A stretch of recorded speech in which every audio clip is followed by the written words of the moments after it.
We've been discussing the difficulty of the RSA crypto system, meaning how hard is it for an adversary to invert. And we had seen that there's a lot of work on factoring, and various factoring challenges had been posed and solved. And from that we were getting some indication that at least for hard enough numbers, people don't know how to factor fast. That story took another turn with Shor's algorithm, which said that if quantum computers exist, then in fact factoring is easy. And that's been an important evolution in our understanding of factoring and RSA. And when Shor first did his algorithm in the early 90s, there wasn't really any sort of semblance of a quantum computer around.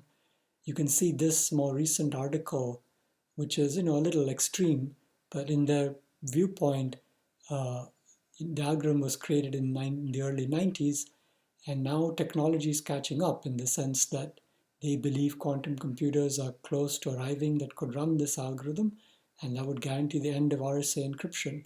That's something of some worry, like why are we using it and relying on it for daily communication across the internet if it's such a threat. This is something people are looking at in the community. The prognosis for quantum computing is not quite as clear as this article might indicate, nor is it something everyone agrees upon. So here's a contrary view from Ron Rivest, who's, as you know, is one of the inventors of RSA. And he was speaking at the RSA conference, and he says, I give fusion power a higher chance of succeeding than quantum computing. So indeed, if he doesn't think that the current quantum computing technology is, in fact, really going to become practical to the point of breaking RSA, you can go and see where that technology is. For example, someone here is asking, well, how well have they done? If you're actually, what is the biggest integer you can actually factor with Shor's algorithm on a real quantum computer that's actually been built? And the answers here are, interesting. What this person says is, here's the biggest thing they seem to have been able to factor, which is, something you could do by hand. It's teeny. So if this is as much as you can do, quantum computers are not going to be a threat. And furthermore, he refers to these things as stunts anyway. On the other hand, the government is taking this pretty seriously. So they're thinking that even if quantum computers are 20, 30 years out, we better get prepared. And they have a research program now to standardize what's called post-quantum cryptography, new algorithms that are resistant to attackers equipped with quantum computers. So all that is fun stuff that's happening. But meanwhile, RSA is still very much with us and still very interesting. So with those basics of RSA covered, what we now want to move on to is how do you encrypt with RSA? Now that at first might seem like a tautological question because, well, isn't that exactly what we've done? RSA is encryption, isn't it? Well, it is, but not a very secure one. So if we turn RSA into an encryption scheme in the most direct way, we get what's called plain RSA encryption. Remember, an encryption scheme has a particular syntax, as we studied at the start of this chapter. It's a triple of algorithms: key generation, encryption, decryption, and you have to say how all of them work. So if I want to define an encryption scheme based on the RSA function, the way I would do it is I would first fix a RSA generator. Remember, this is the algorithm that if you run it, produces all the numbers you want, the modulus, the primes that factor the modulus, the encryption and decryption exponents. And the scheme is associated to that generator. How does it generate keys? Having run the generator, it lets the public key be the modulus and encryption exponent, and it lets the secret key be the modulus and decryption exponent. Really just the decryption exponent, but for convenience we put this in the sense that, because even though this isn't really secret, and those are returned. Now we know that when you want to encrypt, you have this public key, and when you want to decrypt, you have the secret key. So how does encryption with the public key work? You give it a message M, And here for simplicity, we assume the message is in ZN star. So if you have messages of some other type, they would have to be encoded as integers in ZN star. You simply raise that message to the eth power mod n using our mod exp algorithm, and that's the ciphertext you return. How do you decrypt that ciphertext? That's exactly the RSA property. Raise it to the dth power mod n, and you get back m. So we're done. This is a public key encryption scheme. Syntactically, it's perfectly correct. The decryption correctness is exactly the RSA property. The difficulty, though, is that when you come to security, things are not quite as nice. Now, historically, the way they looked at this is they said, well, the main goal of an attacker would be to recover the secret key from the public key, and that, it appears, as we've seen, requires factoring in. So that should mean it's secure. But our security metric is much more stringent. It's IND-CPA. And we know that no deterministic encryption method will ever provide IND-CPA. So we have a very clear attack against plain RSA from the IND-CPA perspective. You can easily break its IND-CPA security just from the mere fact that it's deterministic. And this exercise asks you to do that, to actually just take the trouble to write down that attack, because it's instructing to see how it works. Now we'll move on to go beyond that. And the interesting problem here is, well, before that, there's another exercise which asks you to further play with an RSA variant, build some algorithms and give some attacks and stuff like that. So we're now going to move on to seeing how RSA lends itself to encryption that's IND-CPA. That means that we won't use it directly, but we'll still use it very crucially, and we'll get more secure encryption than sort of native RSA would provide. But before we do the technical part, there may be a historical comment that's worth making. We present this as a kind of evolution in which we started with the definition of IND-CPA and then looked at RSA. But historically, it was the other way around. RSA came first. And it was exactly by looking at the weaknesses in RSA that we just saw, namely it's deterministic, that people came up with ideas like IND-CPA as a goal. So it played a role in motivating and creating the theory as well. Anyway, so I'm now going to describe a scheme which is RSA based, but not plain RSA, and it accomplishes encryption that's IND-CPA secure. We know the main element you need from this scheme is randomization. So somewhere it has to use randomization. How does it work? If I have to encrypt the message, the keys are RSA keys. So the public key is the modulus n and encryption exponent d. How does it work? It doesn't raise the message to the eth power. Instead, it picks a random point x in Zn star and raises that to the eth power mod n to get something it calls C sub a. Okay, so far that hasn't encrypted the message at all because the message isn't even involved. What we now do is we hash this x value, the one over here, and we get something we call k, which we view as a symmetric key. This hash function is some public function that takes group elements to strings, let's say strings of some length little k. Finally, we add the message by bitwise XOR to this key and get a second ciphertext component.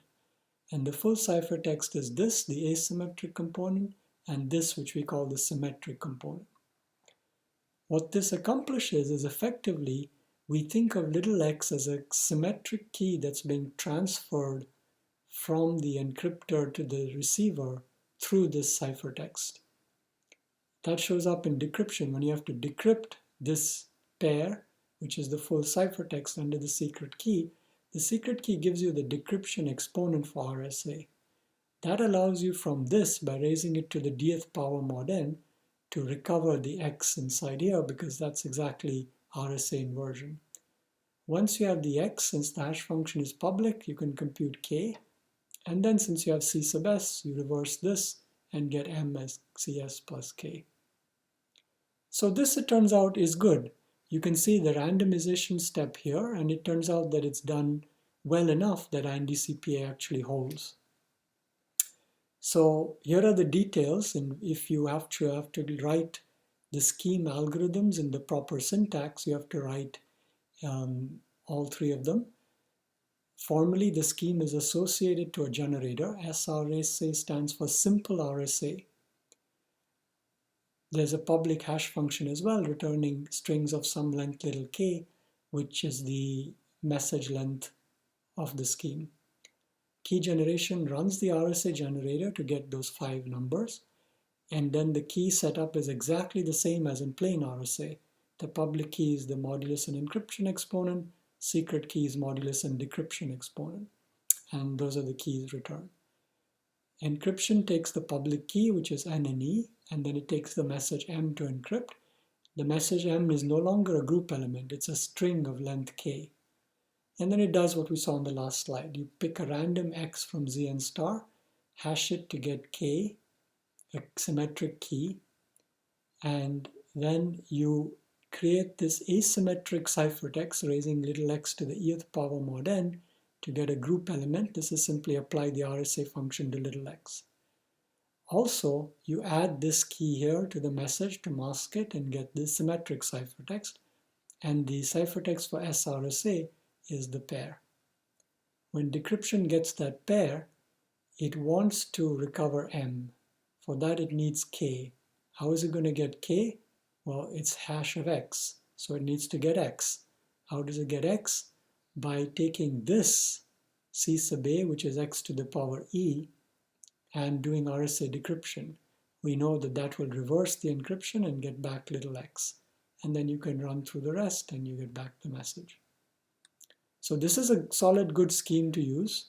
And it turns out there's a theorem saying it's fine. It's at use INDCPA.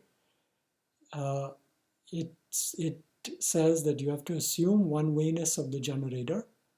And from a theoretical perspective, you have to assume the hash function is perfect, what we call a random oracle.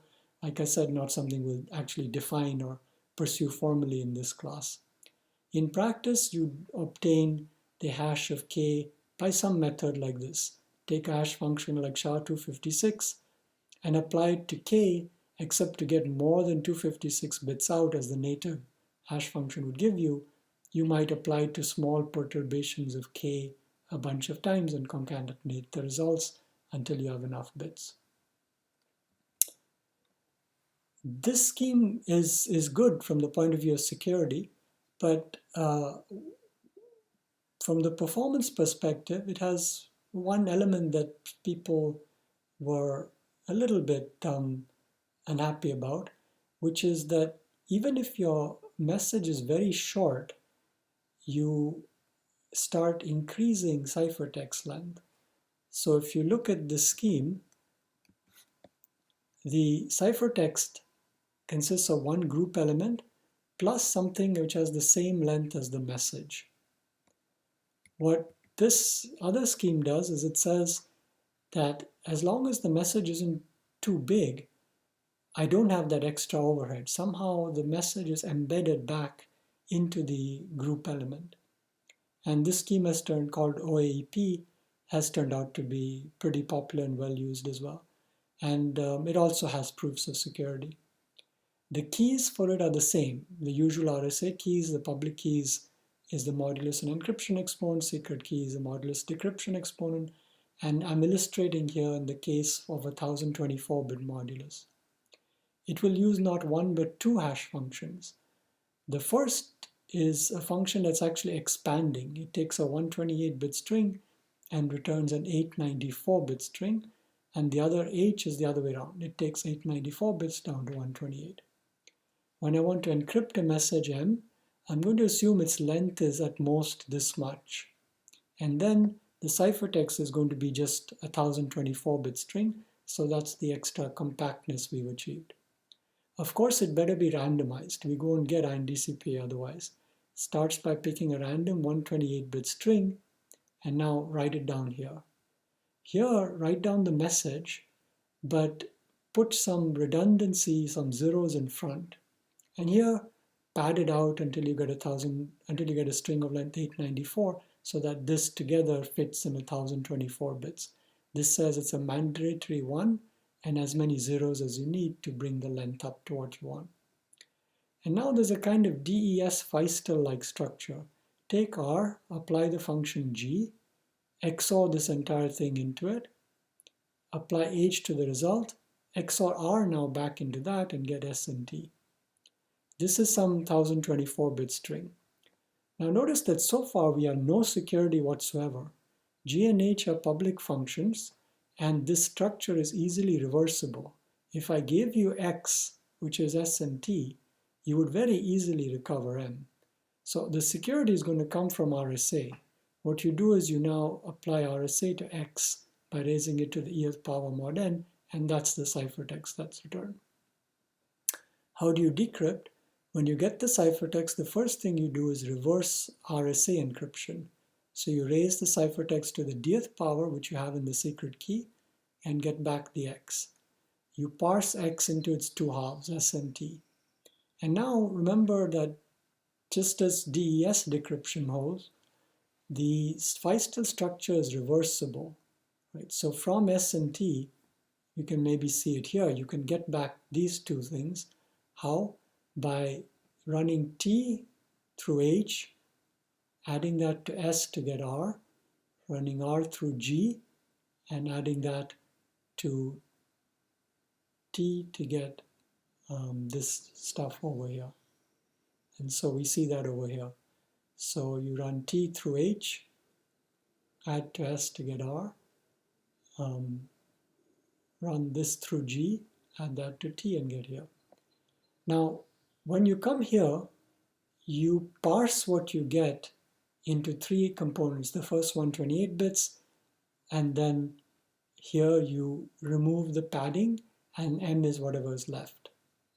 But there's an important check here. You could at this point simply return M as the message, but you don't. You instead check that the redundancy is present. If this is really all zeros, then you return M, and otherwise you don't. And this allows you to obtain security against chosen ciphertext attacks. That's not something we're studying here, but that's kind of the real main goal of public key encryption. So RSA OEP is widely used. It's in some versions of TLS after some point. It's in SSH, and it's a whole bunch of standards. PKCS is the main standard of RSA Corporation, which percolates into RFCs and many other things. Then there's IEEE standards, international standards, and many other things. Okay, then here we have a bunch of exercises. Maybe we'll assign these at some point, so I won't go through them here. So something to take away from this is that if you are in a position to be using public key encryption in practice, you'd like to be able to look at this stuff and say what is safe to use and what isn't. And that's kind of the very highest level takeaway, and it's good to remember.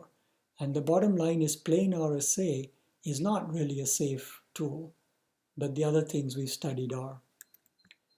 We can see a little bit about how standards reflect all this. So this, for example, is the PKC standard inside an RFC. And it shows you all the different ways all this shows up in the standards, the different encryption and decryption operations and so forth. So it's nice to see how the schemes we have here are rendered in the context of a standard. And it covers both encryption and signatures. We'll get to signatures later. But if you go down far enough somewhere in the standard, here you see this picture, and this picture should hopefully look familiar. You see that this is actually OEP. So one of the standards used in there, they call it OEP encoding, is exactly what we've just looked at.